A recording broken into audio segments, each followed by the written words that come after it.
안녕하세요. 어서 오세요. 뭐 사랑의 모습이 뭐 아가페적이든가 뭐 에로스적이든가 뭐 우정, 필리아적이든가 뭐 이 사랑의 면모는요, 실은 한데 섞여 있죠. 단지 이제 한 면모가 두드러지는 시대나 이제 지역이 있죠. 뭐 하물며 뭐 사회 집단도 있어요. 그 면모가 두드러지는 시대나 지역을 알려면 사랑의 모습을 쭉 관찰해봤자 알기 어렵죠. 반면 이제 위기가 닥치면, 사랑의 위기가 닥치면 몰랐던 그 사람과 그 사건의 진실이 드러난다고 하는데, 이게 이제 잠바스타 비코의 지혜죠. 역사학자 비코가 위기가 와야 사람의 본심도 알고 역사의 본질도 안다 그랬잖아요. 맞는 소리죠. 관찰한다고 알기 어려운 것이 인간의 심성이잖아요. 다른 일도 그렇죠. 뭐 지금 지구적으로 이제 위기가 닥치니까 한둘씩 이제 제 본성을 드러내고 있어요. 역시 그 잠바스타 비코가 맞는 소리는 했어요. 옳아요. 데카르트처럼 그냥 마구 생각한다고 해서 되는 게 아니라 올바른 지식을 얻을 수가 없어요. 역사를 타고 들어가서 지금하고 비교하면서 살피면 더 많은 지식을 얻을 수 있는 듯해요. 뭐 권력이란 게 뭐냐, 어떻게 작동하느냐, 뭐 이런 것들도 역사를 타고 들어가서 알 수가 있어요. 기본 구조가 똑같다고 말이에요. 그 비코가 한 얘기예요. 기본 구조가 똑같다. 지금 뭐 록펠러나 뭐 로스차일드 밑에 있는 다보스 애들이 대통령을 다 움직이고 있는 거나, 옛날에 교황이 성전 기사단 같은 애들 움직여갖고 왕하고 공작들 다 움직인 거나 똑같단 말이에요. 뭐 1000년 동안 바뀐 게 없지 뭐, 권력 행사하는 방식이.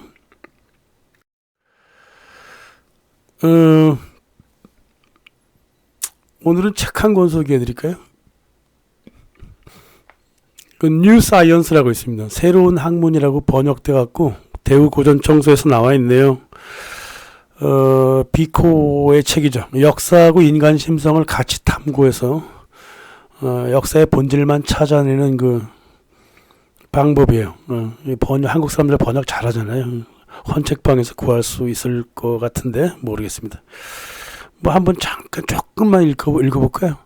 인간 개인의 능력을 고려하지 않고 평등만 따지다가 결국 돈 버는 능력이 특출난 부자들이 평등한 조건 위에서 더 많은 이익을 얻는다. 이게 인권의 모습이다. 말만 평등, 실제는 불평등이다. 1725년에 쓴 책이에요. 300년 됐죠? 가난한 이들을 부자로 만들어주겠다는 야심찬 지도자가 나오지 않을 수가 없다. 이 지도자는 법이 아니라 폭력을 써서 사회를 공포로 몰아넣는다. 질서와 안전을 이유로 독재 권력을 잡으면 이내 민심을 얻으려고 포퓰리즘을 실시한다. 이게 잘못 돌아가면 국민은 뿔뿔이 흩어져서 제 이익과 망상 속에서 살게 되는데, 이게 인간 시대의 마지막 모습이다. 인간은 개돼지가 된다. 이들은 결국 망한다. 망한 다음에야 정신을 차리고 단순한 삶을 살게 된다. 문화는 다시 시작한다. 1000년의 역사를 꿰뚫고 있어요. 각각 역사를 꿰뚫고 있다고 비코가. 그러니까 칼 마르크스 같은 놈이 몰래 비코의 역사관을 모방했잖아요. 비코의 역사관 전체를 모방해놓고 자본론에다가 딱 한 번 비코를 소개하지. 그것도 각주에다가 넣어가지고. 참 치사한 놈이에요, 칼 마르크스라고 하는 놈. 아무튼 오리엔테이션은 이 정도로 끝내고 본론으로 들어가 볼까요? 12세기 가톨릭 교리는 말이에요, 일종의 헌법이 되어갔어요. 루이 6세 시절에 이제 가톨릭 교회하고 교리, 그 국가가 서로 합일체가 되어가려 그랬죠. 그 배경을 보시려면요, 비지떠라고 하는 그 영화가 있어요. 프랑스 영화인데요. 1993년에 나온 영화인데, 그게 딱 그 시절이에요. 그래서 여기 나오는 왕도 루이 6세예요. 뚱뚱이 루이라 그러죠. 음, 로마 교황청을 장악한 추기경들도 이제 왕도 자기들 꼬붕으로 만들어갔죠. 예, 국민을 꼬셔갖고 전쟁으로 내몰았던 2차 십자군 전쟁 촉발자가 있습니다. 성전 기사단도 창립시켜준 베르나르 클레르보라고 있어. 이놈 사람을 툭하면 이단으로 몰았습니다.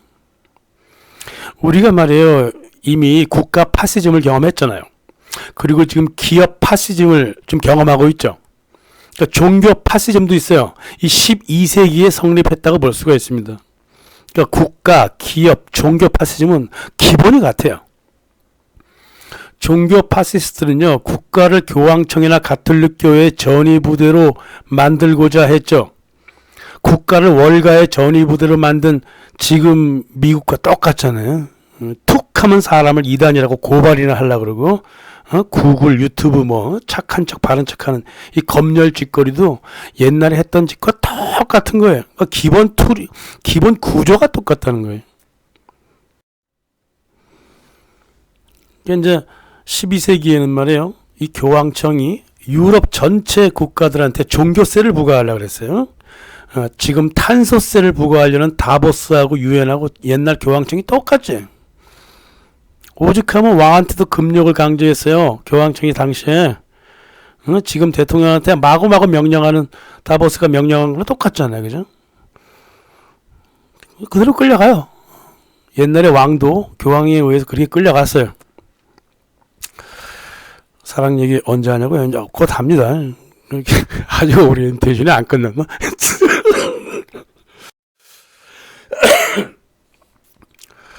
12세기 초에 루이 6세 시절이에요.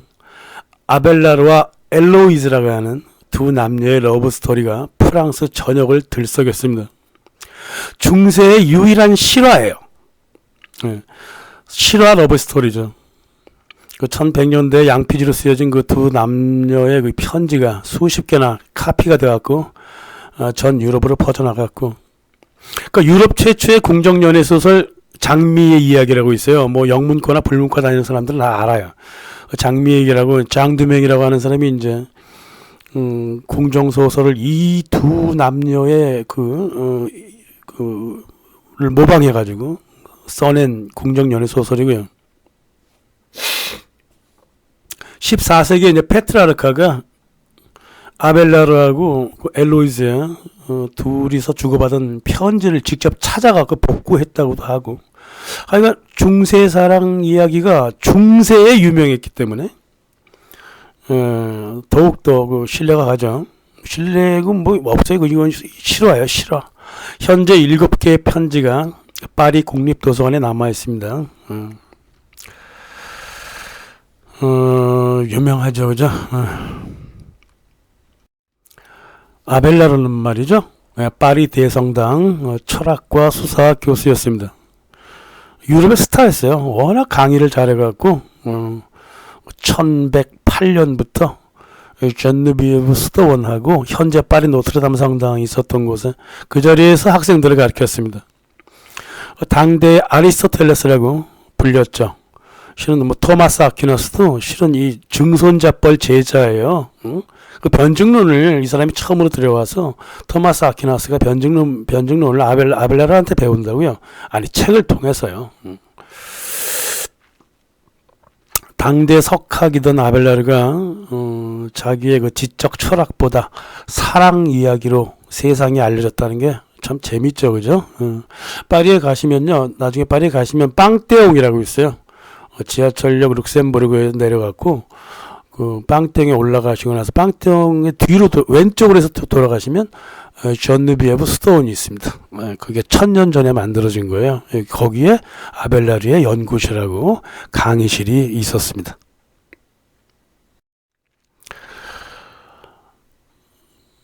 그 파리 노트르담 성당이 준공되기 전에, 전 50년 전이에요. 거기 조그만 성 슈테판 성당이라 했었는데 거기서도 강의를 했거든요. 그런데 그 성당 사서가 아벨라르 교수한테 우리 조카 너무너무 똑똑한데 도무지 교육을 부탁드릴 사람이 없다. 와서 교육 좀 해다오. 그래서 가정교사로 들어가요. 1113년에 들어갔다는 소리도 있고 1115년에 들어갔다는 소리도 있는데 아무튼 간에 자기의 거처로부터 얼마 안 멀어요. 800m밖에 안 돼. 그래서 들어갔더니 17살 엘로이즈라고 하는 청순한 아가씨가 있는 거야. 근데 너무너무 똑똑한 거야, 아가씨가.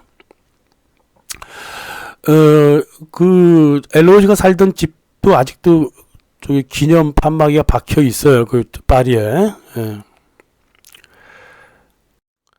너무 청명해서 마음이 갔죠. 그래서 선생인데도 이제 유혹을 했어요.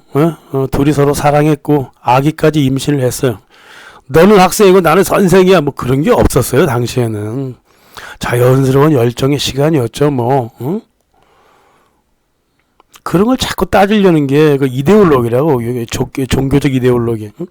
중세 그 종교 파시즘이 뭐 이제 결국 화형시킨다든가 뭐 추방시킨다든가 이런 폭력이 아직까지는 정착하지 않았어요. 13세기가 되면 이제 막 처형시키고 화형시키고 난리를 피우는데 그 전에 민중 사이에서 만들어진 두 남녀의 애정의 모습이 이렇게 나타났다 이 말이에요. 아벨라르만 그랬나? 엘로이즈도 그랬어요. 엘로이즈도 마찬가지로 사랑에 앞서 자유로웠죠. 나는 결혼보다 사랑을 원했고 족쇄보다 자유를 더 좋아했다. 성 아우구스티누스의 황후가 되는 것보다 아벨라르의 창녀라 불리는 게 더 낫다. 아유, 뭐 지금 어떤 여자들보다 훨씬 더 자유로웠죠. 중세가 그런 면이 있어요. 엘로이즈한테는 남녀의 사랑이 절대 죄가 아니었어요.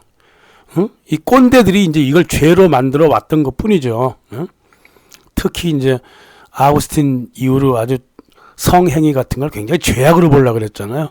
근데 그런 것들은 이제 슬슬 이제 민중사회에서는 이제 흥미를 잃어버리고 이제 자연적인 어떤 그런 움직임들이 많던 시절에 다시 12세기에 교회가 성을 억압하려고 다시 이제 또 들고 일어난 거. 그때라 이거 과도기 때예요. 이때가. 아벨라르의 그 전 스승이 있어요. 꼼페인의 로슬링이라고 있는데요. 이 문제가 터진 다음부터 이 뭐라고 싸가지 없이 말을 저질렀냐면 아벨라르, 자네를 보호하고 가르쳐야 할 선생이 말이야. 제자를 보호해야 되는데 이 처녀한테 음행을 저질렀어. 이 한 가지로도 자네는 반역, 음행, 처녀의 정숙함을 범한 많은 범죄를 저지른 거라네. 이렇게 아벨라르를 비난했습니다. 자기 제자한테 저렇게 비난해도 될까? 말 표현 좀 보세요. 단어를 막 나열하기만 합니다. 단어만 쭉 나열하면 실제가 그런 것처럼 자기 도치가 돼버린다고. 이게 이제 노미널리즘이라고 해갖고 명목론이라고 해갖고 자기가 그렇게 말을 하면 그게 실제라고 하는 정신병으로 이끌어요. 이게 근대 사이비 철학 중에 하나예요. 이 명목론이라고 하는 게. 말과 실제가 같다는 거지. 이게 파시즘 철학이에요. 20년 후에 이렇게 이제 욕을 한 다음에 20년 후에 12세기 최고의 그 이단 논쟁이 벌어지는데 그 주도한 사람이 누구냐면 12세기의 클라우스 슈왑, 베르나르 클레르보가 이단 논쟁을 이끌어요. 그때 그 아벨라르하고 옛날 스승이었던 로슬랭이 서로 충돌하고 말죠. 이때 아벨라르가 승리합니다. 아벨라르는 사랑의 아픔을 이미 20년간 겪었잖아. 근데 성경만 고지것대로 해석했던 명목론자 총각 스승 이 로슬링을 어떻게 못 이겨요. 바보 돼버린 거지 뭐 로슬링은. 그래도 그 로슬링의 뭐랄까 교리 해석 방식이 말입니다. 이 개신교한테 또 영향을 끼쳐요. 응? 문자 그대로 해석하자 이런 거. 아이고, 참, 개신교가 생각보다 가톨릭 교리에 굉장히 많은 영향을 받아요.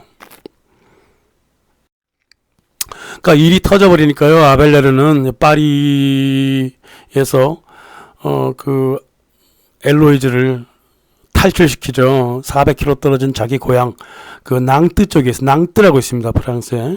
그쪽에 자기 여동생이 살았는데 거기 아벨라르를 보내갖고 거기서 출산을 시킵니다. 그러니까 출산 와중에 이제 파리로 다시 되돌아와서 엘로이즈 가족 삼촌 하나밖에 없지 뭐 가족하고 결혼을 제안합니다. 결혼.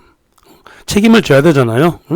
근데 그 당시에 성직자나 교수가 결혼을 하면 공적 이미지에 큰 타격을 입었고 말이에요. 게다가 사제 결혼 금지 칙령이 유럽 각지에 떨어지고 있었다고. 교황청에서 마구마구 이 파리 지역도 1123년에 모든 성직자 결혼 금지법을 실행을 하게 돼요. 이런 와중에 이런 일이 벌어졌단 말이에요. 그래서 엘로이즈 같은 경우는 이제 아벨라르가 엄청난 명성을 갖고 있던 교수였기 때문에 나 결혼 안 한다 그랬지. 응? 우리가 서로 결혼하면 당신 인생 망친다고 막 그랬어. 그래서 어떻게? 그래서 아벨라르가 그 엘로이즈 삼촌한테 결혼을 하긴 하는데 이제 비밀리에 할 테니까 내가 엘로이즈하고 아기는 지켜야 되겠다. 비밀리에 결혼하겠다. 소문만 내지 말아다오. 그랬습니다.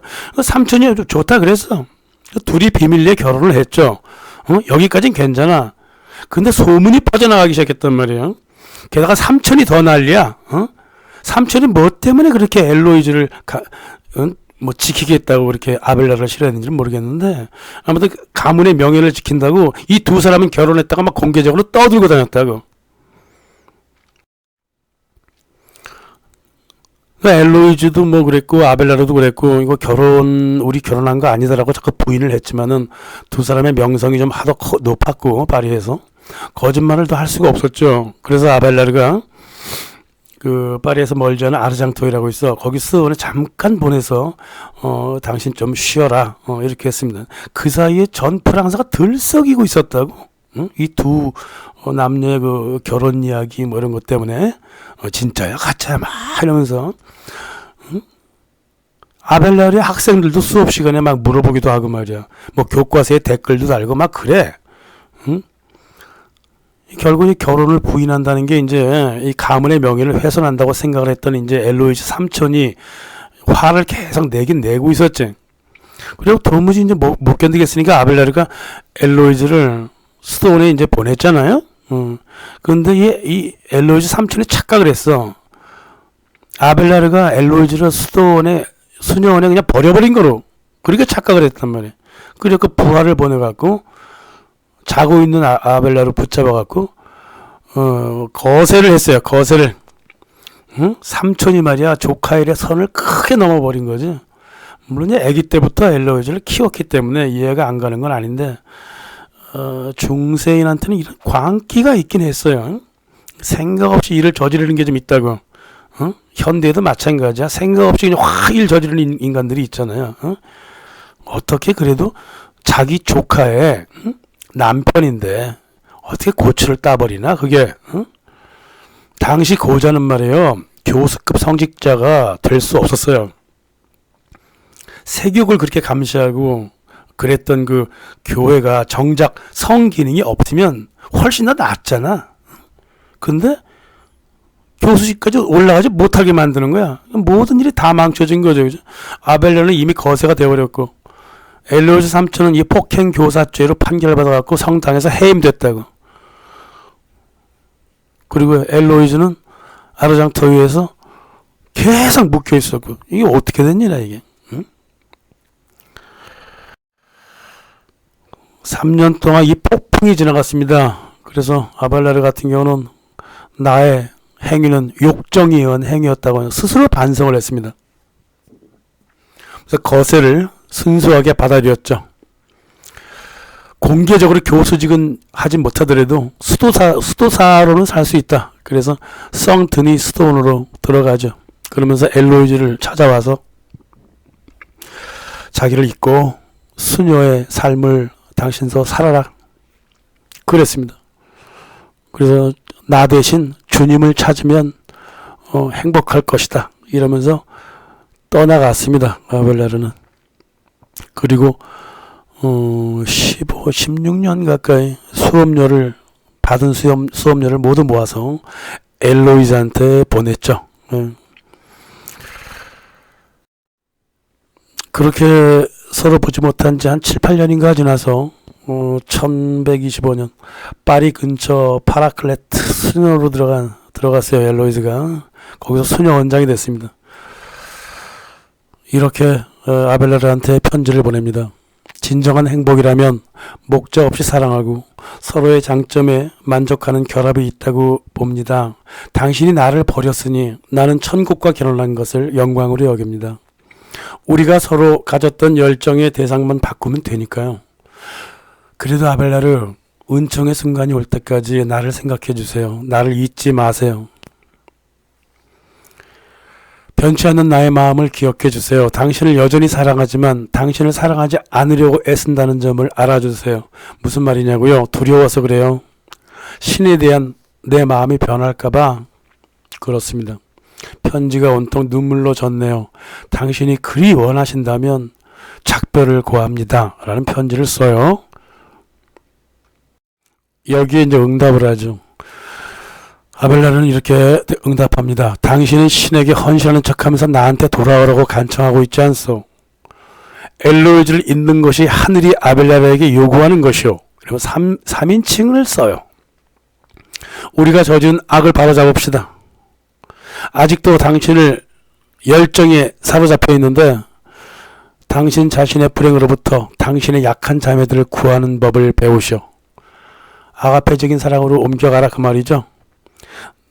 내가 사랑의 표현을 할 수 있다면 당신이 이 삶을 마치고 내 곁에 그냥 묻히는 것이오. 이렇게 편지를 썼습니다. 그러니까 무슨 떡 나눠주는 것도 아니고 죽을 때 그냥 함께 묻히자는 거로 우리 사랑에 그냥 결론을 보자. 이렇게 된 거예요. 그 당시 이제 아벨라르도 낭트 쪽에서 이제 수도원에 가서 수도사로 있었거든요. 400km나 떨어져 갖고 서로 편지를 이렇게 왔다 갔다 한 거죠. 답장 편지를 받은 엘로이즈는 절망을 해버리죠. 위로를 받고 싶었는데 왜 기본만 말씀하세요? 내가 경건하게 산다니까 진짜 그렇게 사는 줄 알았어요? 나는 당신에게 기대야 됩니다. 나는 연약합니다. 하늘은 당신과의 결합을 포기하라 명합니다. 하지만 내 마음은 결코 그것에 동의할 수 없어요. 이러면서 막 편지를 보낸다. 응답이 계속 없네. 편지를 다시 써요. 편지에 응답이 없네요. 그래요. 당신을 잊었습니다. 기쁘시겠군요. 저는 많이 아팠답니다. 당신과 나누었던 그 열정은 기쁨을 주었던 것만큼이나 지금 나에게 고통을 주었습니다. 사랑하는 여보, 다시는 당신을 볼 수 없나요? 죽기 전에 당신을 껴안는 기쁨을 누리지 못할까요? 저를 불쌍히 여기시고 제 인생의 마지막 날을 조금만 편하게 만들어주세요. 엘로이즈는 아직까지도 열정을 잊지 못하고 있죠, 그죠? 그리고 아벨라르는 이미 거세가 되어갖고 고자가 된 지 10년이 넘어갔는데, 이렇게 애정이 끝이 없었습니다. 그래서 아벨라르는 엘로이즈한테 마지막 편지를 보내요. 근데 마지막 편지, 편지 딱 뚜껑 열어봤더니 뭐라고 적혔는지 알아요? 첫 번에, 엘로이즈 자매요. 이렇게 돼 있어. 자매래, 자매. 가톨릭 세계에서는 이제 수녀나 이런 사람들은 자매라고 부르잖아요. 서로가. 그게 끝이었어요. 이 두 부부는 이렇게 20년 동안 서로 보지 못했습니다. 글쎄 성 드니 성당인가 개보수 할 때 그 축하연에 그 여러 그 신부들이랑 수녀 원장 수도 원장 다 왔을 때 한 번 정도는 만났다는 그런 기록이 있어요. 근데 서로 만난 게 아니라 먼 발치에서 서로 봤다는 거죠. 이 두 부부가. 아무튼 간에 이 두 부부는 그렇게 서로 살아생전에 전혀 서로 보지 못했습니다. 엘로이즈하고 이별한 다음에 아벨라르는 이제 이 부패한 가톨릭 파시스트라고 같이 싸웠죠. 명목보다 마음의 실제를 소중히 했던 아벨라르였기 때문에 의사가 배를 가르는 것하고 살인자가 지나가는 행인의 배를 가르는 건 명목은 같잖아요. 하지만 실제가 다르다 이 말이죠. 그래서 이 명목 결과만 보고 법을 집행하려는 이 가톨릭 교회에 대해서 인간의 의도가 선악의 기준이 되어야지 인간의 행위 결과를 보고 우리 판결하면 안 된다. 이렇게 법 철학을 막 주장을 했고요. 이게 아벨라르의 이 법 철학이요. 지금 이게 이 미국하고 한국의 이 법 집행 문제에 도움을 많이 주죠. 미국하고 한국의 법 집행은 주로 결과만 주로 따지잖아요. 이 가톨릭 법 집행이랑 똑같다고 이게 옛날. 원래 나중에 이제 중세 후기가 되면 가톨릭 법 집행이 부드러워져요. 초기에는 안 그랬어요. 근데 한국하고 미국의 법 집행을 보면 이게 초기 중세 가톨릭 법 집행과 똑같아. 아벨라르는 법보다 실제가 더 복잡하기 때문에 실제를 존중해야지 법을 존중하면 안 된다 그랬다고요. 응? 현실은 끝없이 변화하기 때문에 법도 거기에 따라 변화해야 되는데 법이라고 하는 게 근본적으로 소수가 다수를 지배하는 규정이기 때문에 잘 안 변한다고. 그래서 법관이라도 항상 판례집을 손에 놓고 조심해야 된다 그랬어요. 이게 아벨라르가 또 비코와 비코도 똑같은 말을 했거든요. 그래서 이게 근대 법 철학의 기본이 되었다고. 한국 지금 법 철학 가르치나? 한국 법대에서? 한국처럼 말해요. 관습법이 아니라 성문법, 즉 판례가 아니라 성문 조항에 목숨을 거는 이런 나라에서는 법 철학이 없으면 큰일 나요. 판사가 지멋대로 판결해버린다고. 법대 과목의 3분의 1 이상은 법 철학을 가르쳐야 돼요. 그게 성문법 국가의 운명입니다.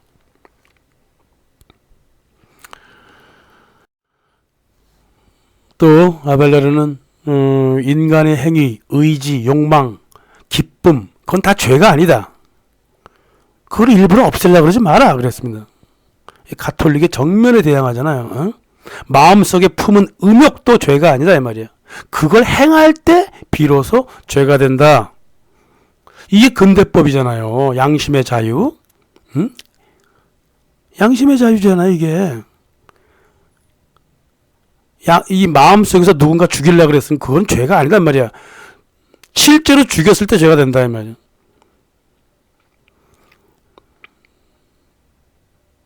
이게 이제 가톨릭 교회하고 충돌하는 거예요. 가톨릭 교회는 음욕을 마음에 품게만 해도 죄라 그랬거든.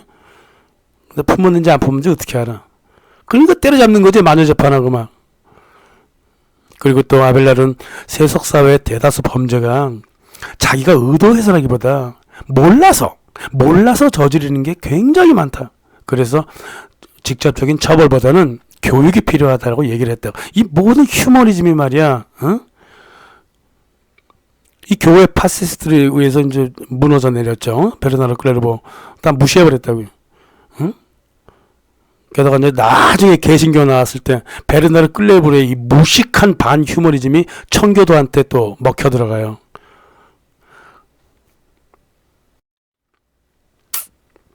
로마 교회의 그 파시스트라고 불리는 이제 베르나르 클레르보가 말이에요. 가톨릭 교리를 인간적으로 해석하는 아벨라르를 어떻게든 간에 이단으로 몰아야 했습니다. 이놈은 말이에요. 가톨릭 교황청이 제일 싫어하는 단어가 뭐냐면 새로운 이런 단어예요. 새로운. 가톨릭은 원래 보수잖아요. 새로운 걸 되게 싫어한다고. 그러니까 계속 이런 형용사를 사용합니다. 이놈도 명목론자야. 쉽게 얘기하면 새로운 그러면 진짜 새로운 게 실제가 있다고 믿는 거지 사람들이. 그리고 아벨라르의 논리는 표현이나 내용에 있어서 모두 불경한 새로운 것들이다. 이 새로운 교리고 새로운 신앙이며 새로운 이단이다. 그러면서 단죄를 해버리잖아요. 그죠? 이 베르나르 클레르보의 무시무시한 반휴머니즘이 이 청교도 쪽으로 넘어갑니다. 말씀대로 살라 이 뜻이에요. 응? 목사가 성경 해석한 거를 헌법처럼 받아들이게 되지 이제. 이 개신교의 파시스트 성격이거든. 이게 어디서 왔을까요? 응? 이게 진짜 베르나르 클레르보 같은 가톨릭 극우 정신을 받아들였나? 이 공부해볼 줄지입니다. 이게. 예. 아벨레르는 가톨릭 파시즘의 희생자였죠. 남편 아벨레르가요 학문을 통해 갖고 교회 파시즘과 싸워 나갔다면 아내인 엘로이즈는 세속적인 삶에서 관용과 배려를 베풀면서 교회의 경직된 억압성에 대항했어요. 엘로이즈는 남편처럼 사랑을 정리하지 않았습니다. 남편은 사랑을 정리해버렸잖아요. 엘로이즈는 에로스적인 사랑의 마음을 계속 간직하고 있었습니다. 근데 그게 열정이 아니라 성숙할 수 있는 감정이라고 믿었단 말이에요. 여자의 사랑이라고 하는 건 가만 놓아두어도 자기 의지에 따라서 성숙해질 거라고 믿었다고요. 그 진짜 성숙해져갖고 엘로이즈가 지역의 비참한 이들한테 헌신하면서 수녀원을 계속 확장해 나갑니다. 그러니까 지역 수녀원장뿐만이 아니라 대교구 수녀원장까지 돼요. 나중에 이게 주교급이에요. 주교급. 자기의 인생을 민중과 함께 했고, 간단한 예를 들면 자기 밑에 있는 수녀 한 명이 영국에서 건너온 여행자한테 밥을 주다가 서로 눈이 맞아갖고 도망쳐버렸어. 그때 엘로이즈가 수녀 원장으로서 어떻게 했냐면 영국으로 돌아가도록 배를 탈 수 있도록 배려를 해줬다고요. 그게 바로 엘로이즈의 세속적 사랑이었습니다. 1142년 4월 21일, 4월 21일이면 이번 주 금요일이네. 아벨라르가 죽어요. 881주년 됩니다. 아벨라르의 남편 시신을 몰래 수녀원으로 갖고 오죠. 이거 굉장히 위험한 일입니다. 그럼에도 사랑했던 남편이었기 때문에 그 죽음을 자기 수녀원에 갖고 와서 자기가 죽는 1163년까지 남편 옆에서 살았습니다. 자기가 죽고 나서는 남편 뚜껑을 열고 자기도 거기 들어가서 결국은 죽게 되죠. 자기가 이제 1142년 아벨라르가 죽고 1163년 엘로이즈가 죽었을 때 1163년 바로 그 옆에서는 노트르담 성당 준공 첫 삽이 떠졌습니다. 노트르담 성당이 이제 파리에 있잖아요. 크게. 이 성당이 언제 완공되냐면 1345년에 완공되는데 그때까지 이 중세 교회는 아벨라르하고 엘로이즈가 보여주었던 어떤 성숙된 에로스적 사랑, 이걸 다 억압을 해버렸어. 그리고 종교 논리 안으로 다 흡수해 갔단 말이에요. 그래서 이 성숙한 사랑, 베르나르도 클레르보처럼 파시스트 교회가 시키는 대로 부부의 삶을 살아가지 않고 자기의 열정에도 충실했지만 그 열정을 또 승화시키는 데도 이제 충실했던 그런 아벨라르와 엘로이즈의 사랑이었죠. 아벨라르와 엘로이즈는 에로스로만 끝난 게 아니죠, 그죠? 엘로이즈는 프라그마 쪽, 한국의 정 쪽으로 사랑을 승화시켰고, 아벨라르는 비교적 아가페적으로 사랑을 승화시켰습니다. 그 당시 1800년대 중반에 그 청교도인들이 하도 날뛰니까 마크 트웨인이 아벨라르와 엘로이즈 무덤에 헌설을 하죠. 이렇게 헌설을 합니다. 그 어떤 무덤보다 존경받고 알려지고 노래되고 부렸던 무덤, 사랑의 좌절을 경험한 청춘 남녀들의 구원처, 슬픔에 잠긴 많은 연인이 무거운 슬픔에 통곡하지만 상처받은 순수한 마음을 알아주라. 이를 악물며 찾아온다. 사랑의 승화를 위한 노력을 그래도 19세기 남녀들이 하고 있었다는 거고요. 그렇죠. 예. 현재 그 남녀 사이에 끼어드는 물질이라고 하는 거는 중세교회 권력만큼 크죠. 이 교회가 내리눌렀던 억압이 지금은 물질의 억압으로 바뀌었어요. 게다가 열정도 너무 가벼워서 승화하기 전에 꺼져버릴 것 같아. 지금 사랑이 그래. 하지만은 봄이 오면 녹아내리는 게 이제 시냇물이 있잖아요. 그런 것처럼 사랑의 영적인 차원, 남녀 깊은 곳 어딘가에 살아 있겠죠. 그렇죠? 시대가 바뀌면 그런 사랑도 다시 올라올 거라고 봅니다. 2부 마치겠습니다. 감사합니다.